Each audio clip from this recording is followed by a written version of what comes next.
Putri dengan NIM 202553020. Di saat ini saya akan membahas tentang sistem reproduksi pada manusia. Nah, untuk itu kita langsung aja. Tapi kita harus tahu dulu nih, sistem reproduksi itu apa? Nah, sistem reproduksi adalah sistem organ yang berfungsi untuk menghasilkan keturunan ya. Jadi dia itu adalah cara agar semua makhluk hidup termasuk manusia bisa berkembang biak. Nah, dan mempertahankan spesiesnya itu supaya jangan punah. Kemudian dia juga membawa materi genetik yang pastinya dari si orang tua ke si anak gitu. Nah, sistem ini tuh terdiri atas dua, ada eksternal, ada internal. Jadi eksternal itu tuh yang terlihat oleh mata kita, kemudian yang internal itu yang tidak terlihat, jadi di bagian dalam. Nah, kita langsung masuk ke yang pria duluan. Jadi ada beberapa yang saya ambil di sini. Nah, kita akan bahas soal yang eksternalnya dulu. Jadi yang pertama ada si penis sama skrotum. Nah, kita bahas soal penis dulu. Nah, penis ini nih yang ini nih, secara keseluruhan yang ini. Nah, dia tuh apa? Jadi dia tuh saluran keluarnya urin dan semen. Semen ini tuh dia mengandung sperma ya. Jadi semen itu sudah ada beberapa cairan selain sperma. Jadi bukan saja mentok-mentok sperma yang keluar, tapi ada cairan-cairan lain supaya membantu nanti saat masuk ke dalam rahim yang wanita. Dia terdiri dari jaringan erektil yang memungkinkan penis menjadi tegang. Nah, jadi supaya ada dorongan agar si semen ini keluar, nah butuhlah jaringan erektil ini. Jadi dia membuat penisnya tegang agar bisa keluar. Jadi dia perlu dorongan. Kemudian ada juga skrotum. Jadi skrotum ini yang ini nih. Jadi kulit yang membungkus testis. Nah, skrotum ini dia menjaga suhu testis sekitar 2-3 derajat Celcius lebih rendah dari suhu tubuh. Jadi lebih dingin lah gitu. Nah, agar apa? Agar spermatogenesisnya dapat berlangsung optimal. Jadi agar optimal itu dia harus 2-3 derajat Celcius lebih rendah daripada suhu tubuh. Nah, kita masuk kepada bagian yang internalnya. Nah, di sini ada yang pertama sekali yang dimana sperma dihasilkan di situ yaitu testis. Nah, testis ini menghasilkan sperma melalui proses spermatogenesis dan menghasilkan hormon testosteron. Nah, hormon testosteron ini hormon seksual pada laki-laki. Kemudian ada epididymis yang di bagian atas ini. Nah, epididymis ini dia tempat pematangan dan juga penyimpanan sementaranya si sperma tadi. Nah, kemudian dia tuh belum matang di sini. Nah, nanti dia akan dimatangkan di sini. Jadi saat dihasilkan dia dimatangkan di sini dan dia akan disalurkan naik ke atas oleh vas deferens. Jadi vas deferens ini tugasnya mengangkut sperma yang tadi sudah matang.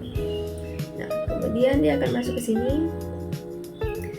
Di bagian sini yang ini itu adalah vesicula seminalis. Nah, dia tuh menghasilkan sebagian besar cairan semen. Nah, seperti yang tadi sudah saya sampaikan bahwa jadi yang keluar dari penis itu bukan hanya sperma, tetapi ada cairan-cairan lain. Apa itu? Yang itu fruktosa. Jadi 60-70% dari cairan semen itu adalah fruktosa. Nah, kemudian saat dia sudah sampai sini dia akan menuju ke sini. Nah, ini yang merah ini. Nah, di sini. Set, taruh dia keluar. Nah, tapi di sini ada nih yang ini nih. Yang merah ini. Nah, ini namanya prostat. Jadi dia kelenjar prostat ya, dia kelenjar.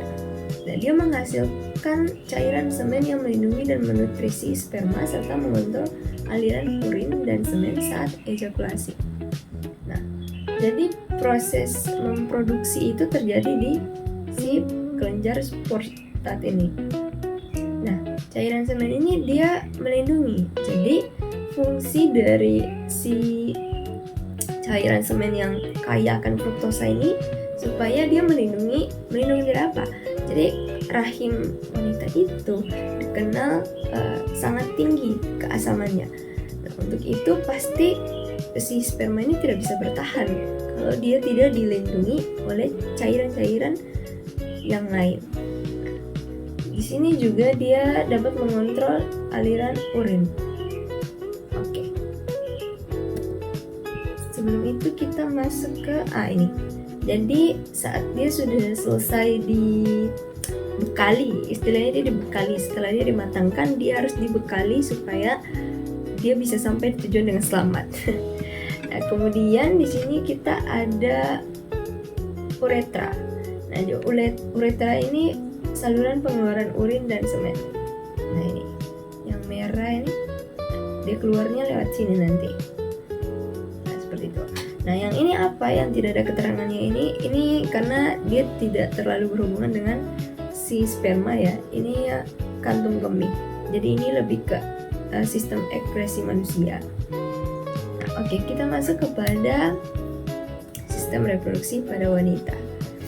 Nah, kalau di wanita itu ada beberapa yang saya ambil, ada 5 ya. Nah, yang pertama kita lihat dulu yang ini, tempat yang paling awal terjadi. Nah, ini ada ovarium. Nah, ovarium ini dia memproduksi dan melepaskan sel telur atau ovum. Terus dia menghasilkan hormon estrogen dan progesteron. Nah, kalau misal di laki-laki tadi dihasilkan di testis, kalau di wanita itu dihasilkan di ovarium. Jadi ovarium ini yang menghasilkan sel telur yang nanti bakal dibuahi sama si sperma tadi. Nah, kemudian saat dia sudah menghasilkan sel telur dan dia sudah lepaskan, itu nanti dia dilepaskannya lewat sini. Jadi bukan lewat sini ya, tapi dia akan masuk lewat sini. Di sini ada oviduk atau kita kenal sebagai tuba fallopi.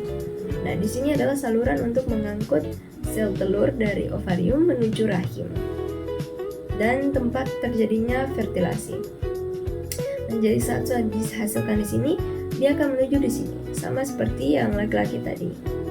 Nah, di sebelah sini kemudian ini nih, uterus. Uterus ini rahim ya. Jadi rahim itu di bagian tengah sini. Jadi kan ovarium ini ada 2 nih. Tapi bukan dua-duanya, kemudian dua-duanya masuk begini ya. Jadi hanya salah satu. Biasanya itu hanya salah satu yang menghasilkan sel telur, kemudian akan masuk lewat sini. Nah, di sini nih uterus atau rahim ini tuh tempat implantasi dan pertumbuhan dan perkembangan janin. Jadi kalau misal ibu hamil terus anaknya di bagian sini nih. Jadi anaknya itu akan ada di sebelah situ. Nah, kemudian di sini ada, kalau kita turun lagi ya, ini keluar. Ini ada cervix. Nah, cervix ini penghubung antara vagina dan rahim. Jadi ini kan rahim nih, vagina yang ini kan. Nah, jadi ini penghubung nih. Yang saluran kecil ini itu penghubung. Nah, dia melindungi janin selama kehamilan. Melindungi dalam artian apa? Jadi kan kita tahu bahwa kalau misal dia masih kecil, itu kan kalau misal lubangnya sebesar ini, itu kan memungkinkan bisa keluar kapan aja. Nah, oleh karena itu makanya dia sekecil ini supaya dia melindungi dari sembarang hal yang tidak diinginkan. Nah, kemudian dia membuka jalan lahir nantinya. Jadi nanti tuh yang bagian sini tuh yang nanti buka jalan lahir.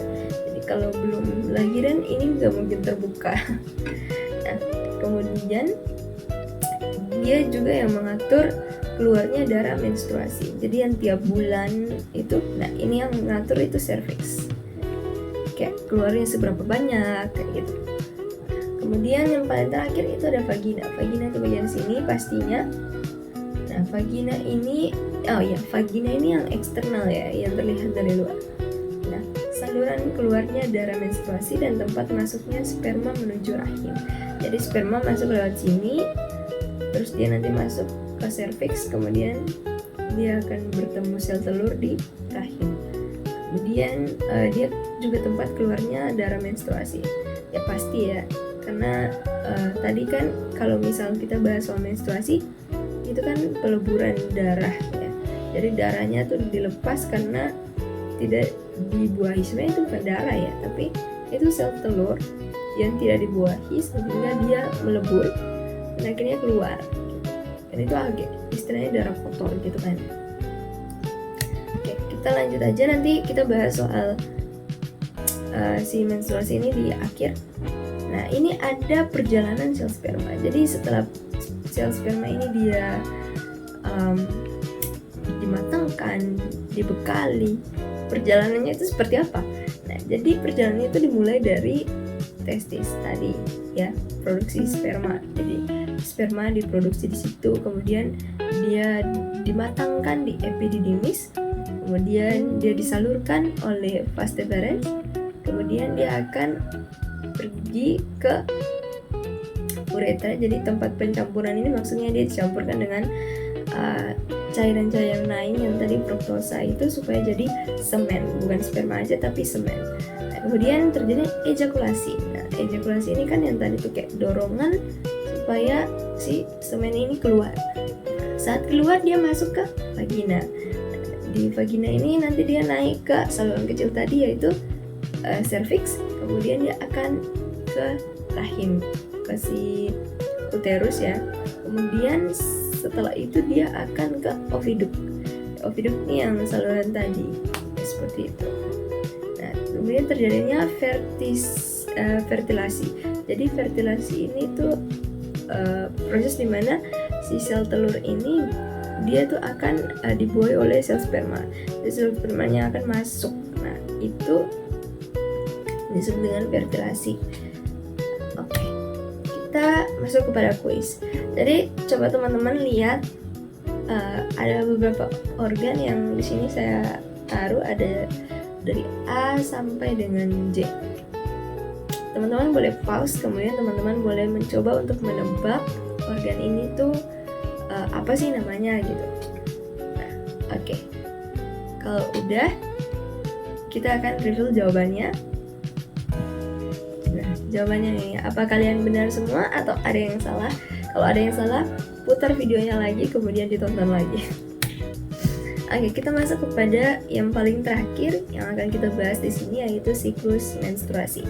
Nah, jadi siklus menstruasi ini itu pasti terjadi pada wanita saja ya, karena kalau pria itu kan dia istilahnya mimpi basah. Nah, di sini kita lihat dari ada day one. Day one jadi 1 bulan ya, ini 1 bulan siklusnya. Jadi kita lihat dari hari pertama ya, tanggal 1 istilahnya. Sebenarnya ini bukan tanggal ya, tapi karena siklus menstruasi orang tuh beda-beda. Jadi ini tuh day one, jadi hari pertama, bukan tanggal 1. Kan tidak mungkin siklus menstruasi orang setiap tanggal 1 itu sama gitu. Sistem apa ya? Jadi siklus menstruasi setiap orang itu pasti beda-beda. Ada yang dia day one-nya itu tanggal 2, ada yang day one-nya tanggal 30. Jadi tergantung dari masing-masing orang karena masa kesuburannya itu kan beda-beda. Nah, oke, kita akan lihat di sini hari pertamanya itu. Nah, ini yang kita sebut dengan menstruasi. Jadi hari pertama itu dihitung dari saat kita menstruasi. Nah, di sini yang tadi sudah saya sampaikan. Jadi kalau teman-teman perhatikan baik-baik, di sini kayak darah gitu ya, kayak merah-merah tertempel di dinding-dinding rahim. Nah, itu lapisan rahim terlepas. Jadi lapisan rahim itu dia terlepas, kayak dia seolah-olah meleleh gitu. Nah, dia menyebabkan keluarnya darah dan jaringan dari tubuh melalui vagina. Jadi dia itu bakal terlepas dari sini, terus dia akan turun ke si vagina ini. Nah, dia keluarnya itu berupa darah ya.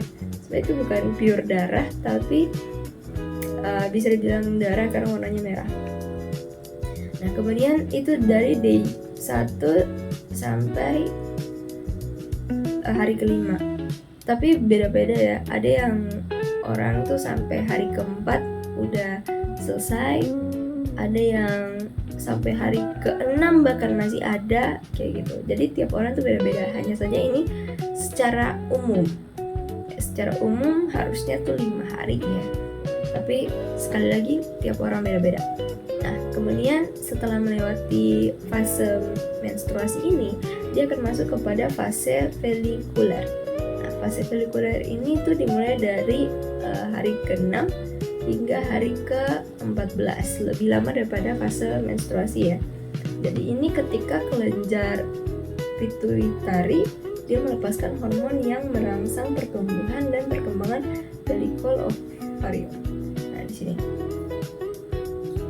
Jadi di saat si menstruasi ini sudah selesai, karena itu kan sel telur yang dia menempel pada dinding rahim, kemudian karena tidak dibuahi dia akhirnya keluar gitu. Keluar berupa yang kita sebut sebagai darah-darah kotor menstruasi itu tuh. Nah, di sini saat sudah selesai fase pelepasannya, dia akan membentuk yang baru. Nah, di sini. Jadi sel telur itu akan membentuk sini. Makanya orang bilang tuh fase kesuburan paling bagus ya. Fase subur itu tuh di saat sudah habis menstruasi. Jadi saat habis menstruasi ini itu fase suburnya tuh yang paling bagus. Di antara ini sampai ini nih itu fase-fase subur wanita. Kemudian kita lanjut kepada fase ovulasi.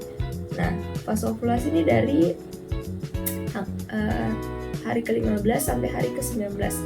Ini durasinya 5 hari kayak menstruasi ya. Nah, di sini fase ovulasi itu adalah ketika sel telur yang matang dia dilepaskan dari indung telur, namanya dari ovarium ya, dan siap untuk kemungkinan pembuahan.